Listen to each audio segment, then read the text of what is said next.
guys know, I'm Eric Gurdon. I work for the Kirksville Fire Department. We're going to be going over force entry today. We're going to be using the IFSTA Essentials 7 manual, kind of something provided by the state, and a little editing too, so hope we don't steer too far off the subject. Before we start, does anybody know kind of what forcible entry is? Breaking into a house. Breaking into a house when you're authorized. It's close. That's I mean, technically that's about what it is. It's you can do it skillfully or I mean very bluntly by just breaking in the house essentially, or cut through a lock. There's multiple ways, but we're going to talk about them. Let me grab this here. All right. So we're going to talk about the basic principles of forcible entry.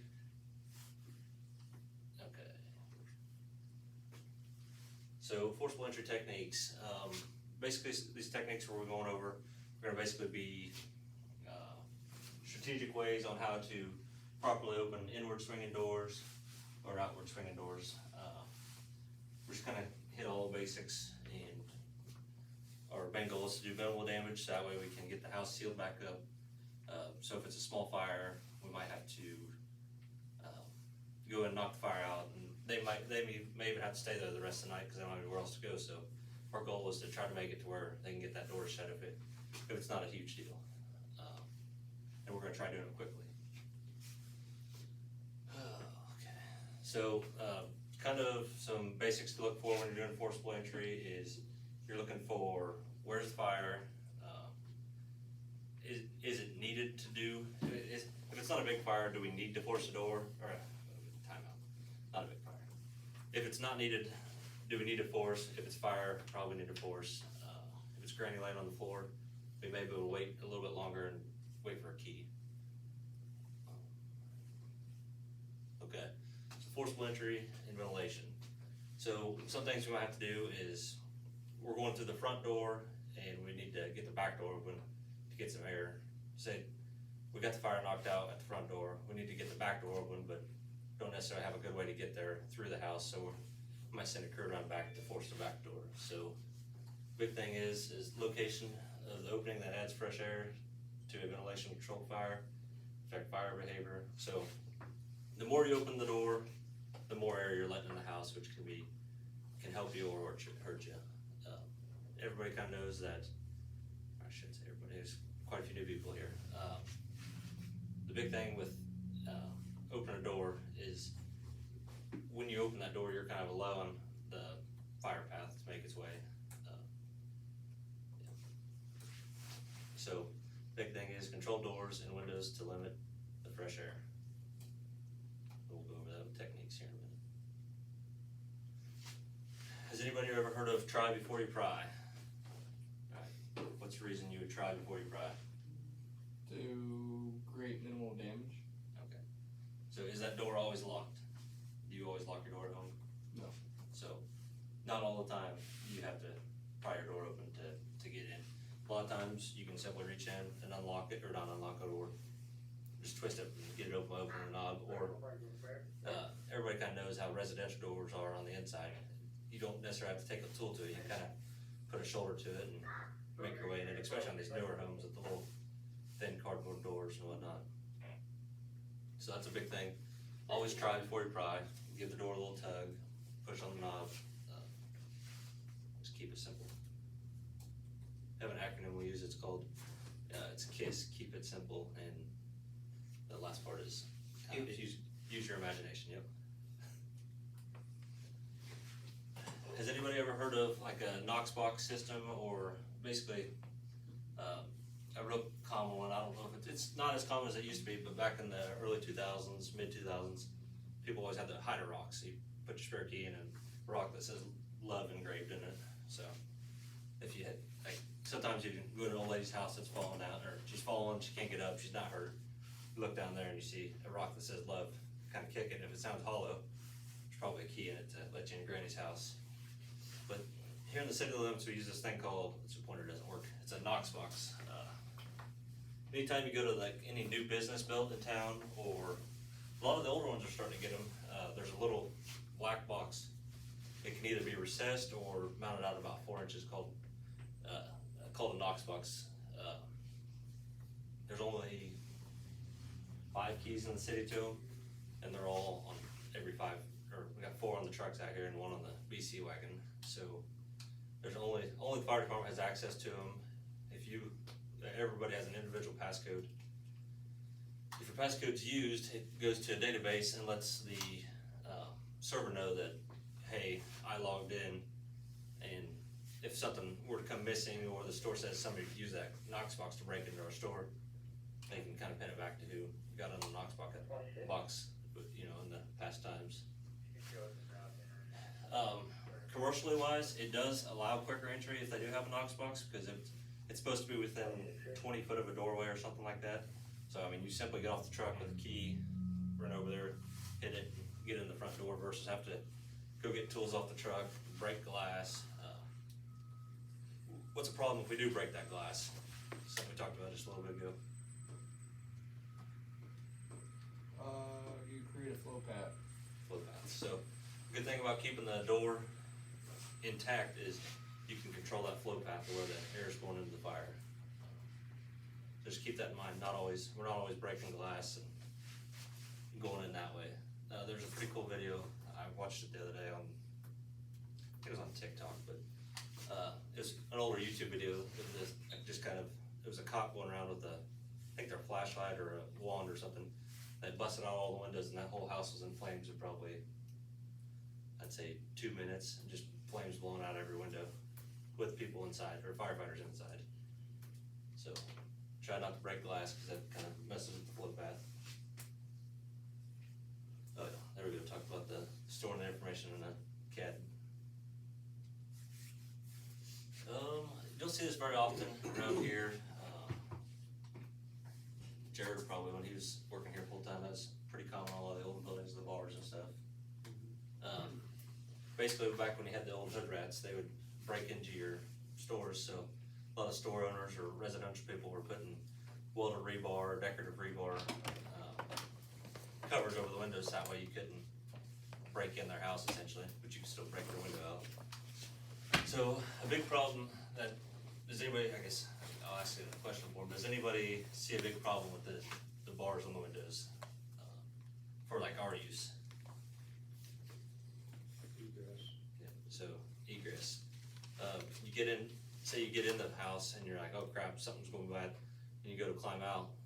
I mean, outside you can tell there's door bars, window bars across it. When you're inside and you find that one window and you go to knock it out to climb out of it, and bam, you've got a steel cage in your face. There's not much you can do from inside to knock that out other than yell for help. These, when your officer's doing a 360 before you go into your fire, a good thing to look for is every window, see if there's any steel bars or whatnot over the windows. If there are, I know a lot of the departments back then were teaching just automatically, if they're going interior, they'd have an engineer or another firefighter go out there and cut the window bars off just in case they had to go out that window.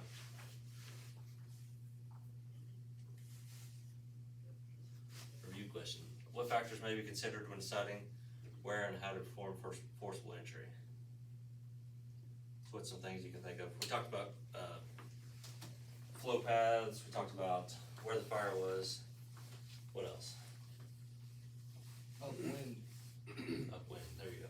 So if you go to busting a door open on the upwind side of a fire, downwind side, what are you gonna see a problem there? Smoke blowing in your face. You get smoke blowing in your face on the upwind side. On the downwind side, what do you have blowing at your back, following you in there, or feeding the fire? Air. You got air feeding your fire.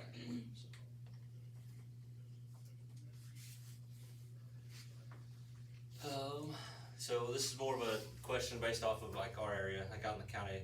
Can you guys think of, we'll move this out to the county, kind of think of some buildings that may be hard to gain access to, maybe some that have window bars or just that kind of restricted accesses. Can anybody think of any of them? Like warehouses. Yep, warehouses, trying to think of any in town. Does coal miners place in Lavender have bars over the windows still? Yes, it does, but I don't. I was just thinking of Yeah, building. if somebody went in there and were to light them on fire, yeah, that could be a problem.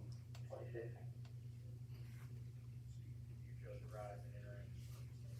would guess that, I mean, Hollister's, Holsters, what do they have? they keep, where you have to have your ID badge. Oh, yeah, so you can't just, you can't- You can't just walk in, Yeah. no.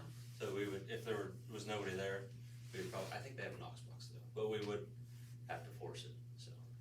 If there's nobody, that's another big thing is, Why not if our fire alarm goes off, all the doors unlock? oh, they do? Well, that's a good feature. But if there's not a, so like ATSU, they have a security guy that drives around. He's supposed to be ready to respond, basically, if there's a fire alarm, he's supposed to let us in. But not everywhere around has that, like, the company you work for, a couple of their buildings don't have Knox boxes, so we got to learn how to operate the elevator the wrong Yeah, way. you sure did. So if they would have had a Knox box and maybe some details on how to operate the elevator, we could have prevented some damage and whatnot. So there are several buildings around that don't have access 24/7 or occupants 24/7. So this chapter, we're gonna talk about forcible entry tools. Before we get some out, I've got some laying on the table. Can anybody identify those two tools? That's an axe. Halligan. So, anybody know what this tool is? So, Looks like a doorstop. Doorstop wedge, it can be used for a lot of things, and we'll go over that here in a little bit. What's some other kind of tools you can think of before we go through the slides to use for forcible entry? Your foot, What's that, your foot, your foot? kick the door. Sometimes, yeah. Trailer house, your foot will go right through the door every time, I promise you. Crowbar? Crowbars, yeah, we still have those crowbars on the trucks, I know all the county trucks have crowbars on them. Any other tools? big hammers. Big hammer, sledgehammer, Bolt cutters. bolt cutters, why would we use bolt cutters? Ain't no place in the door's padlocked. Padlock, there you go. K-tool. Okay, Cause you might have a big nasty gate to get through before you get to that building. we got grinders on the trucks now, grinders, sawzalls, K-12 chainsaw. chainsaws, yeah. I don't know if anybody still has them around here, but like the old RS-10 kits with the rabbit tool. I don't think, The SWAT team still has one, but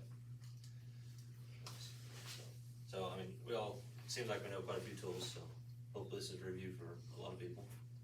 Might be new for maybe you and Jake.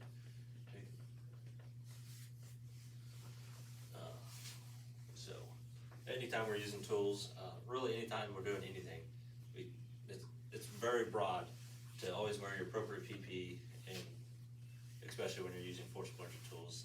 Like I talked about before class, one thing we're gonna require is eye protection, or when it says PPE, we're gonna use bunker gear, helmet and eye protection, gloves. You can use hearing protection, but it also, hearing protection limits to what you're able to hear. It also helps you hear in the long run, but. So, always use the appropriate gear, that's the best thing. Okay, so we've got 4 categories of forcible entry tools. We talked about, I think we hit all these just a little bit ago, but we got cutting tools, we talked about K-12s or rotary saws, you've got sawzalls, grinders, and chainsaws. I think this is about the 4 I can think of that would be common in our area. You got prying tools, so obviously the Halligan could be used as a prying tool, pry bar or crowbar. Pry axe, there's quite a few of them. Striking tools, that's where we get to your axes, your sledgehammers, your Halligan, you can use that as a striking tool. Anything you can swing essentially could be considered a striking tool. Then your pushing, pulling tools, there's gonna be like your Halligan specifically, New York hook, pry axe. So a lot of them fall in the same category, where you're really getting the specialty tools or your cutting tools. Am I going too fast, too slow? Can you understand me? Okay. Any questions so far? What's a K-12? The K-12, so, there's actually a slide on it, we'll go over that here in just a minute. The best way to describe it is, basically a chainsaw with a circle blade, is what we're gonna, be the best way to describe it. I think it's actually up next, or up here shortly. So, talk about cutting tools, it's kind of a definition for them, powered manually or use another power source. So whether that be generators, gas engines, plugging it into the house. I kid you not, we had a call earlier, instead we had a vent fan, we needed a vent fan instead of running our power cord from the truck for the generator.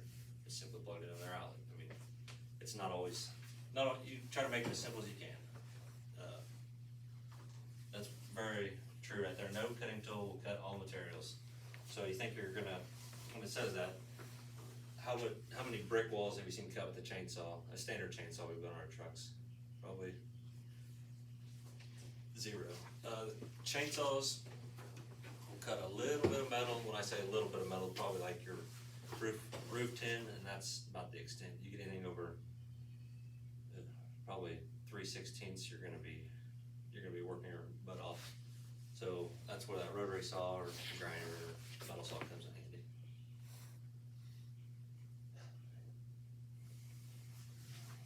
So the big problem is using a cutting tool on materials which it was not designed for. So you stick that chainsaw on that 1/4 inch metal, you stick it on that brick, what are you gonna have problems with? Stuff's probably gonna explode. What's that? You just change your chain. Yeah, so that's a big one. That, as soon as you bump that concrete block, that chain is ruined, I guarantee it. As soon as you bump that metal, it's gonna bust teeth off, so it's gonna be useless the rest of the night unless you have a backup chain. Then somebody's gonna put that backup chain there and try to stick it right back in the same hole. So you gotta be pretty selective on picking out the right tool. They do make some universal blades that'll kinda cut everything. Like for the rotary saw, rotary K-12, I call it rotary saw. It does cut about everything. It'll cut metal, concrete pretty good. It cuts wood fair. It's more of a hard substance blade. Also, a good thing, or another thing when we talk about cutting blades is a cheaper chain might end up dulling pretty quick. Like the ones on our brush trucks, they're made for wood, obviously. They might end up dulling if we sink it into some shingles. So you kinda gotta know the chain on the chainsaw, make sure it's for the right material. This isn't on the slide, but so if you note any damage to the tool, what's a good thing to do? Or if you crap chain to chain, or crap can to chain, yeah. What's something you should do? Take it out of service. Take it out of service and Get it repaired or change. so. Change or whatever you need. So the best thing to do would be notify the next proper authority. Kind of relay that message, like we said, we use GroupMe. Say, hey, this chainsaw's not running right. I hit a brick, or you don't even have to say I hit a brick. The chain's dull. It's out of service. This is what it is, and then kind of pass it up the chain. Just let everyone know what's up. It's that way. Like the tanker, put on a message that it was out of service still. The best thing to do if you damage it, be honest. Nobody's gonna get mad, and let somebody know that it's broke. If you don't let somebody know that's broke, we're gonna go to the next fire or next rescue, and the thing isn't gonna work, and then you're gonna be really mad, cause they're gonna look back and say, Mike drove that truck last, and he didn't say anything about that, and I bet he used that, you know? Go back and look at the report, and it shows that Mike cut a hole in the wall and didn't say anything to anybody else. If the equipment's not operating right, it could cause harm to everybody, not only the operator. So we got axes. Obviously, there's a picture of them. The axe that we kind of keep with these are a flathead axe. Anybody know kind of why we'd have a flathead axe over a pighead axe? Is it so you could like hit the side and go into a little wedge or something? So that's pretty close.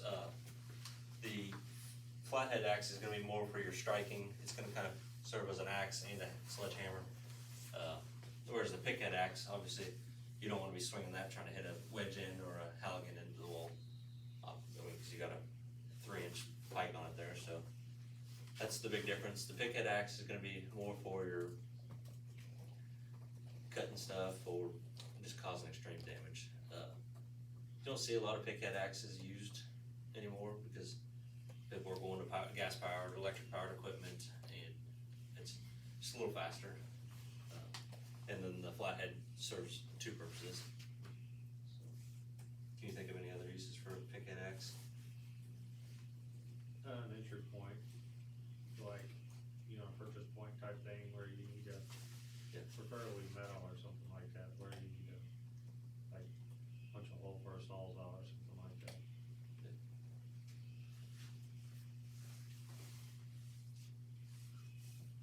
So we got metal cutting devices. Like I said, some of this is kind of repetitive, but we're gonna bear with them. I've never seen anybody carry a rebar cutter on any fire truck, but I guess it's a thing. I have seen them in use. They would be handy, but that's another kind of not needed tool in the toolbox when we've got grinders, sawzalls, rotary saws.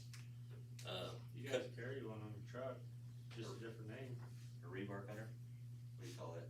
Pedal cutter. pedal cutter, the same, No, that's like a specialized rebar cutter. it does the same thing. Cutting torches. How many people see cutting torches on fire trucks? There's supposed to be one on every ladder company, but So that's what I was gonna go on to next. ISO actually makes it a requirement that you have some sort of, I think it is a cutting torch. I don't, you can have an oxyacetylene torch or a plasma torch, but it has to be some sort of a, like, exothermic cutting device. so who wants to spend the time getting the torch out, getting it all fired up, make sure we got gas, getting the dial set just right to cut a hinge off when we've got grinders and rotary saws, you know? I mean, It they can got be their done. place, What's I that? mean, they got their place, so if Yeah. we're talking thick steel, it's the only way to go, right? Yeah. But That's we if, normally don't deal with that thick to where we can use the smaller versions, but I remember a time or two where one would have been really nice, but we didn't have one. the biggest problem is you don't see them a lot on the fire trucks. I know the county doesn't have any. I feel like if they did, it might get used for personal projects or whatnot, so that's kind of a problem you pose with those is personal use and go to use it and the gas may be out. You get the good old bolt cutters. Those are pretty fail-safe objects. The big thing you run into on those is somebody trying to cut too hard of a metal or bending them or whatnot, and then it's either the teeth are just flat out ruined or the handles are broke, rusted shut. But they're mechanical. That's usually operator error if you can't get those to work, if they're not damaged. So they'll cut with just about any lock around here. There's some little safety locks, I wish I had a picture of them. You've probably seen them, they look like a little round deal, and they've got a little bar that goes through. Those are pretty hard to get bolt cutters into, they're made for that purpose. But there's a pretty easy way to get those, a good smack will pretty well open those up.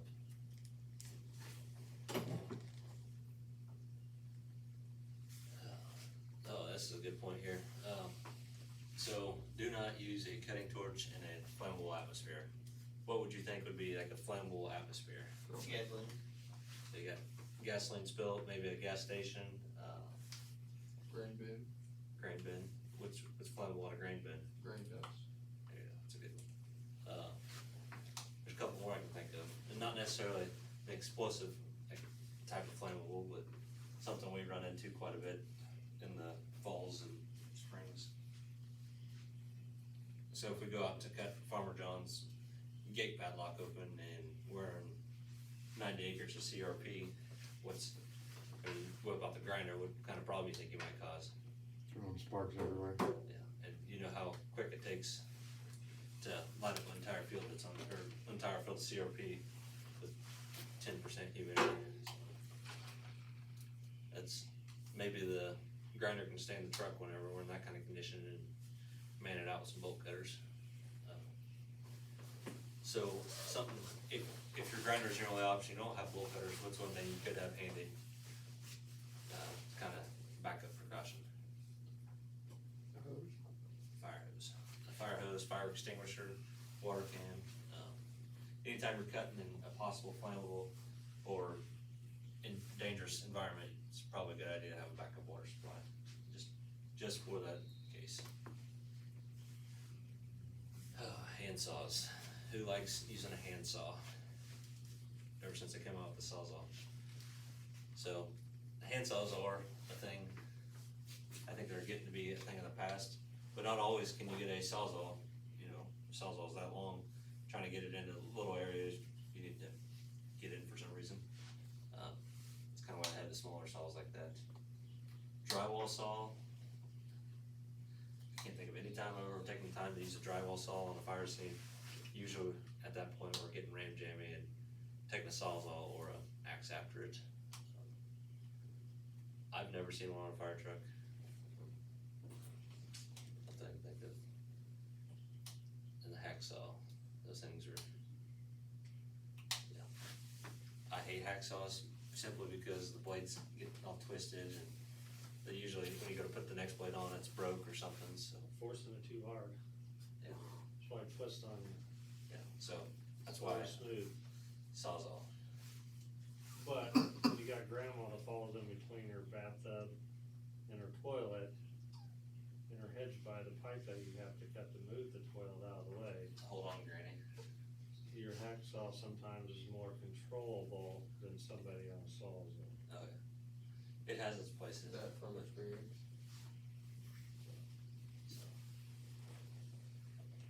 So you got The good thing grandma's about head right here, the Sawzall blade going in and out. You can't see where the end of that blade starts and stops, right? That's a good thing about the hacksaw is So you always see hacksaw both is ends. more special control. If you hit grandma, you hit her in the side of the head, you're not cutting her, right?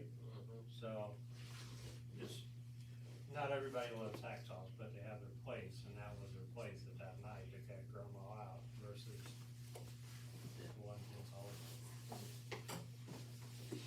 We keep a hacksaw on our trucks here, in a kit just simply for like, if we do have that like ring removal or something where we do need that really, really fine detail. Yeah, I think that one we've got's 6 or 8 inches, not a very big one. So, we talked about power saws just a little bit ago, just kinda catch, I mean, a lot of stuff we're gonna talk about before we see it, we're just kinda review it, before we see it on the slide. Circular saw, so, does anybody see a circular saw in that picture? Yeah. So a circular saw, they're more referring to like a wood saw. Obviously, the rotary saw is a circle, but this is what I've been calling rotary saw. When we get up to the bay, we'll kinda go over them and kinda show you the differences in the weights. K-12, Yep. so. Doesn't matter. It's K-12 rotary, I can't remember what Steel calls it something. Oh, all these saws. So they used to All call they it saw, Aldi yeah, saw. all they used to be, you know, that's a Makita. So that would almost look like an Aldi brand. You got your Sawzall. What's everything taking place of the cords? We're going to batteries essentially. People still do have cords. I think 502 sells a corded Sawzall. Or I say Sawzall, that's actually a generic name. They're a reciprocating saw. Or a name, brand name. You get your chainsaw. What's out of so these 2 saws here, what are some hazards that you may see or possess with it? Open blade. So you got open blades, Carbon monoxide. carbon monoxide, or carbon monoxide, dioxide. Okay. Sure about that? I said carbon monoxide. I can hear what you're saying. Carbon monoxide. Monoxide. Monoxide. I like it. That's what I said, and then you said I was wrong. Didn't say he's wrong, you just said, what did you say? Oh, And then you changed it. well, I thought maybe I said it wrong, and I thought you said carbon monoxide. I think you did. But, so you got CO, and then a big thing is heat. I mean, so you're running the saw, I'm obviously, see that this black is here, you probably know what that's from, hot exhaust, got hot exhaust right here, and noise. They're extremely loud, you can't talk over them. Just gotta kinda keep in mind, is it the right place to be making all the noise? Is it sparks, fire hazards? That's a good thing, anytime you're running those, you've got heat or something producing heat, causing sparks, you're probably cutting something wood, or that could be potentially hazardous, so what are we gonna get out? There you go, hose line. Oh, a couple more slides and we'll take a little break. Power sources. So the primary power sources we're using nowadays are batteries and gas. Some places, I think the county, or I know the county has 2 trucks with the generator. The city has 2 trucks with, 3 supposed to, but 2 work. Generators are kind of becoming a thing of the past, cause a lot of people are going to battery powered with inverters and stuff. Just one more thing you gotta maintain. So, yeah, those are your primary sources, and then, what's that 4th one I talked about a little bit ago? That everywhere we go has, or not everywhere, but 98% of the places we go have it. Power outlets in the house.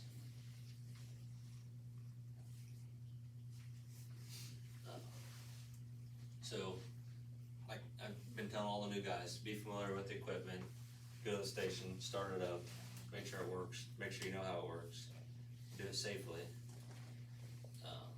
Check the fuels, make sure it's up to go, or up to par, and if you have questions, I mean, I think everybody in here's got my phone number, you can call or get on GroupMe and say, hey, how come this is doing this, why does it smell like this, why is it not spinning, I mean, just get in there and start the dang things and learn how they work. YouTube, you can learn how a lot of stuff works off of YouTube. I hate to say that, but there's a lot of stuff on YouTube that you can learn from. This is a given on anything we do. We're always gonna use proper PPE. That's what that says. Forcing a saw beyond its limitations can result in property damage and or injury. So not necessarily property damage of the saw, but I mean, the homeowners as well, so. Never use a power saw in flammable atmosphere without a backup water supply. Try to avoid. Let's stop on this one, take a quick break.